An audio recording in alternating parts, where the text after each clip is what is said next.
नमस्कार दर्शक बंधु नुआपड़ार इलेक्शन चली 14 मास तले 2024 नवीन पट्टनायक विजु जनता दलर दीर्घ 24 वर्षर शासन को बीजेपी सरकार मोदी मैजिक जो हर धूलिसात कर देते। यार कारण हूँ पांड्यान कारण पांड्यान जो राजेंद्र ढोलिका मरीजा जो तो उपनिर्वाचन होपणकर नुआपड़ा जितिया नवीन पट्टनायक संपूर्ण शक्ति लगे किंतु यही 16 मास पूर्वर 2024 नवीन पट्टनायक लोके प्रत्याख्यान कले। तार कारण कौन? कारण से धृतराष्ट्र भली अंध भाव पांड्यान को प्रेम करुले, पांड्यान को निजर पुत्र बोली मानुले।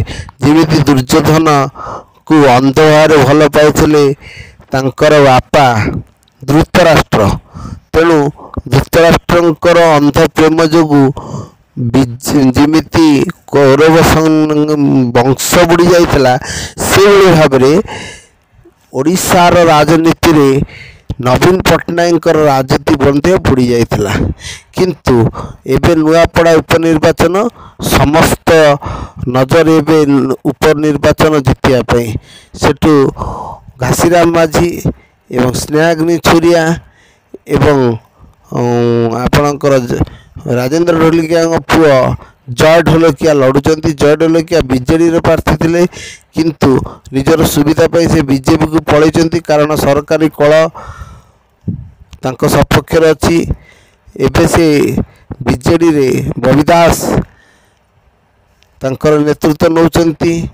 आगुरी नवीन पट्टनायक हारियार मुख्य कारण है से केवल पांड्यान कथार उबुडुबु हेले बबी दास को लेकिन संबलपुर ठिया कले जे कि जाजपुर नेता, तेणु दल पराजय है। एमती सबू कैंडिडेट एपट सेपट कले।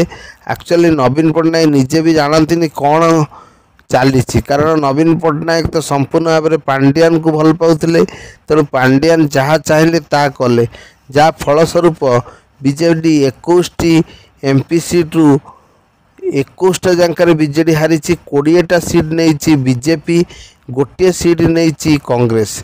तेणु कांग्रेस माने माने बीजेडी पूरा ओडिशा रु समाप्त हो जाते कले चले, किंतु तथापि नवीन 51टी सीट जीति जहाँ फल से विरोधी दल नेता अच्छा एवं नवीन केबे हरइब किए नवीन को ये स्वप्न सुधा भावी नथिले।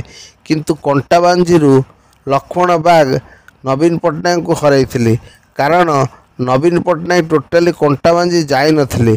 ये आत्मगर्व नुहे तो कौन? जदि नवीन पट्टनायक कंटाबांजी जाइथांते पांड्यान कथार पड़ी पांड्यान कहले आपणकर ना ही यथेष्ट, आपण घरे बसले भी आपण जितबे। पांड्यान एमिति करियार मुख्य कारण होची से बीजेडी रे थिबा 10,000 कोटी टंका पार्टी फंड किपरि नवाई से चिंता करुले एवं पांड्यान को एमिति भल पाउले जमिति धृतराष्ट्र तांकर पुओ दुर्योधन को भल पाउला। पांड्यान को से भल पाइबा द्वारा आज बीजेडी बुड़ी जाइए, किंतु नुआपड़ा रे पांड्यान को नवीन छाड़ी नांती, नुआ स्ट्राटेजी रे आरंभ करिसेंती, भल फाइट करिवे, नुआपड़ावासी नवीन को ग्रहण करेंगे। तेणु नुआपड़ा रे जेते बीजेडी रे एमएलए एमपी समस्ते सेठी बहिचंती। अरुण साहू कही आगुरी बाबू है डायलॉग छाड़ा बड़ कथा नुहे, बड़ कथा है फील्ड स्तर में काम करवा। तेणु प्रकृत में से ही हूँ नुआपड़ा से समस्त बीजेडी नेत्री नेता सेठारे डेरा पकईचंती किपरि राजेंद्र ढोलिका पुओ जय ढोलिका हरइबे। कारण बीजेडी या हूँ प्रश्न इज्जतर, जदि बीजेडी या हाथ में विजय हुए ताहले आगामी 50 वर्ष पर्यंत बीजेडी ना रहिबो, नहले बीजेडी जदि ये हारुची ताले बीजेडी दल संपूर्ण भाव में बुड़ीजीव बोली स्पष्ट प्रमाणित होची। कारण जदि बीजेडी दल हारी जाए बीजेडी नेता मानकर भी बीजेडी प्रति आउ माने विश्वास हेनी, से माने अन्य दल को पलि आसी। एमिति बीजेडी अधे नेता बीजेपी रे जॉइन करी तांकर एबे भल पद पदवी रे ରହିଛନ୍ତି। ଯେମିତି ଶ୍ରୀକାନ୍ତ ମହାପାତ୍ର ହୁଅନ୍ତୁ, ଆକାଶ ଦାସ ହୁଅନ୍ତୁ, ସେମାନେ ଏମଏଲଏ ସିଟ୍ରେ ଠିଆ ହେବେ ବୋଲେ ଏବଂ ଜିତିଲେ, ଏବଂ କିଛି ନେତା ହାରିଛନ୍ତି ଅରିନ୍ଦମଙ୍କ ଭଳିଆ। ତେଣୁ ଇଏ ସବୁ ପାଣ୍ଡିଆନଙ୍କର ଚାଲ ଥିଲା। କେତେ ଭଲ ଲୋକ ପଇସା ନେଇକି ସେ ବିଜେପିକୁ ସପୋର୍ଟ କରିଛନ୍ତି ବୋଲି କିଛି ମିଡ଼ିଆ ହାଉସ୍ କହୁଛନ୍ତି। ଏ କଥାରେ କେତେ ସତ୍ୟତା ଅଛି ଏହା ତ ଆମେ କହିପାରିବୁ ନାହିଁ, କିନ୍ତୁ ବିଜେଡ଼ି ହାରିବାର ମୁଖ୍ୟ କାରଣ ପାଣ୍ଡିଆନ। ଦୟାକରି ଚ୍ୟାନେଲଟାକୁ ସବସ୍କ୍ରାଇବ୍ କରିଦିଅନ୍ତୁ, ଲାଇକ୍ କରିଦିଅନ୍ତୁ, ବେଲ୍ ଆଇକନ୍ଟି ଦବାଇ ଦିଅନ୍ତୁ, ଯାହାଫଳରେ ମୁଁ ନୂଆ ନୂଆ ଭିଡ଼ିଓ ଆପଣଙ୍କୁ ଦେବି। ପ୍ରେମ ପଟ୍ଟନାୟକଙ୍କ ପୁଅ ଅରୁଣ ପଟ୍ଟନାୟକ ଆସି ନୂଆପଡ଼ାରେ ଫେରେ ରାଲି କରିବେ, କାରଣ ନବୀନଙ୍କର ଉତ୍ତରାଧିକାରୀ ହେଉଛନ୍ତି ପ୍ରେମ ପଟ୍ଟନାୟକଙ୍କ ପୁଅ ଅରୁଣ ପଟ୍ଟନାୟକ। ଏହା ନବୀନ ଘୋଷଣା କରିସାରିଲେଣି ଏବଂ ଅରୁଣ ପଟ୍ଟନାୟକ ମଧ୍ୟ ନୂଆପଡ଼ା ଯିବେ ତାଙ୍କର ପ୍ରଚାର କରିବା ପାଇଁ। ତେଣୁ ଏବେ ବିଜେଡ଼ି ସୁଦୃଢ଼ ଭାବରେ ରହିବ, କାରଣ ବିଜେଡ଼ିର ମୁଖିଆ ମିଳିଯାଇଛି। ବିଜେପିର ଉତ୍ତରାଧିକାରୀ ଯେଉଁ ପାଣ୍ଡିଆନ କହୁଥିଲେ ସିଏ ଏବେ ଆଉ ନାହାନ୍ତି। ସିଏ ଏବେ କେଉଁଠୁ ଯେମିତି ଚାଉଳର ଅଗାଡ଼ୁ କାଢ଼ି ଫୋପାଡ଼ି ଦିଅନ୍ତି, ନବୀନ ପଟ୍ଟନାୟକ ମଧ୍ୟ ପାଣ୍ଡିଆନକୁ ଅଗାଡ଼ି କରି ଫୋପାଡ଼ି ଦେବେ। କିନ୍ତୁ ଏଇଟା ଧୀରେ ଧୀରେ କରିବେ, କାରଣ ରାଜନୀତିରେ ତାଙ୍କ ପାଣ୍ଡିଆନଙ୍କ ପାଖରେ ଯେତିକି ନଲେଜ ଅଛି, ସେ କ'ଣ କ'ଣ ଜାଣିଛନ୍ତି ଆଉ କ'ଣ ପାଇଁ ଏସବୁ କଲେ। ତେଣୁ ଧୀରେ ଧୀରେ ତାଙ୍କୁ ଆମେ ଦଳରୁ ବାଇକଟ୍ କରିବେ। ଏହାର ସ୍ପଷ୍ଟ ଉଦାହରଣ ଆପଣ ନୂଆପଡ଼ାରେ ପାଣ୍ଡିଆନକୁ ଦେଖିବାକୁ ମିଳୁନାହାନ୍ତି। ନବୀନ ଏକାକୀ ତାଙ୍କର ପୂର୍ବତନ ମନ୍ତ୍ରୀ ଏବଂ ବର୍ତ୍ତମାନ ଏମଏଲଏ ଯେଉଁମାନେ ଅଛନ୍ତି ସେମାନଙ୍କ ପରାମର୍ଶରେ ଚାଲୁଛନ୍ତି।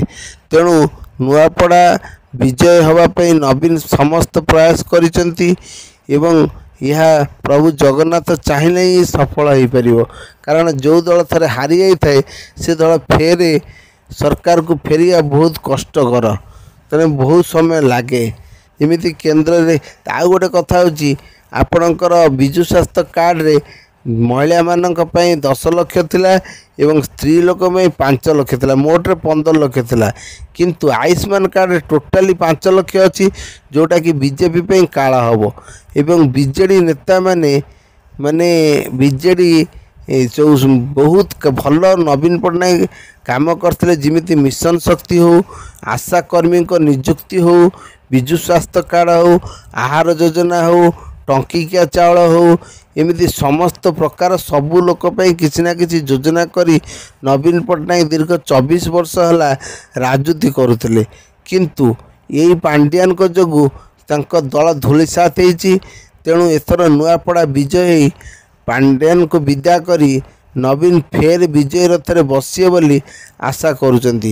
କିଛି ଲୋକ ତ କହିସାରିଲେଣି ଏଇ ନୂଆପଡ଼ା ବିଜୟ ପରେ ନବୀନ ଓଡ଼ିଶାରେ ଫେର ମୁଖ୍ୟମନ୍ତ୍ରୀ ହେବେ, କାରଣ ତାଙ୍କର ଯେତିକି ଏମଏଲଏ ନବୀନଙ୍କ